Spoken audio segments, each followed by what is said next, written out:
Yes, we're seeing on soybeans, it's an easier question to answer with today's pricing, with the pricing of a bushel of beans and what the application product costs are. Statistically, the odds are very favorable for a grower being profitable if applying them around stage R3.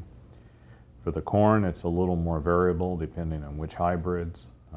Corn on corn is a lot more likely to be profitable than just corn after soybeans. It depends more on specific hybrids on that, but there are many cases it would be profitable.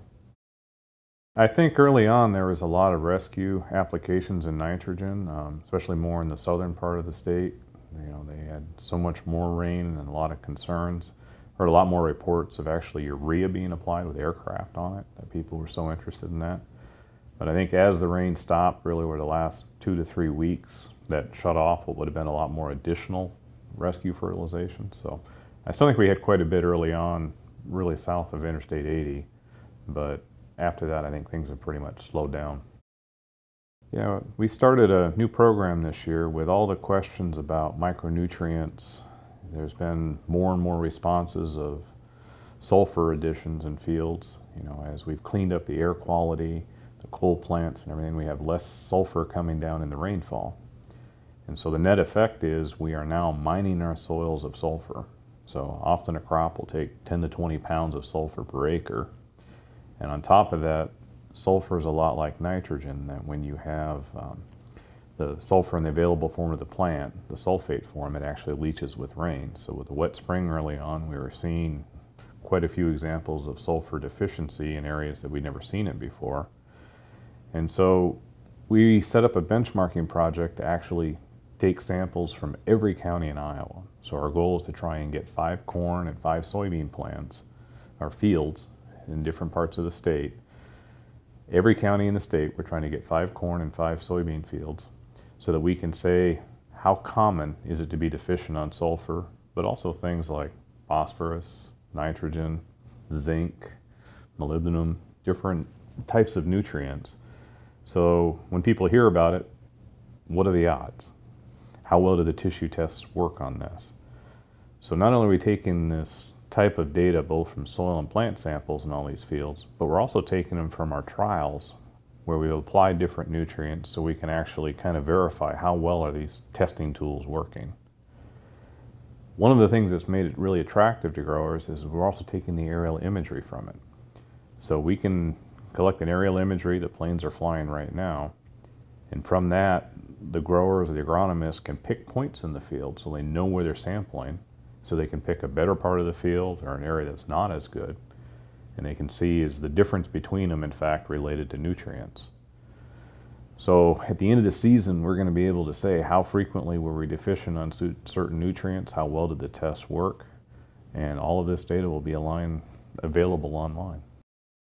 One of the more popular programs we have is the stock nitrate testing. Each year we try and do about 1,000 fields in Iowa where we'll use the aerial imagery that we'll take, usually starting about mid-August, and we'll use that in the soil maps to take 4 samples in the field with the end of the season corn stock nitrate test. And what that test does is it gives you an indication, did the plant have enough or too much nitrogen, or do you hit it about right? So right now, most people have a hard time knowing did they really hit it perfectly or not, you know, unless it's a real disaster. I mean, if it's really yellow, they know they lost yield.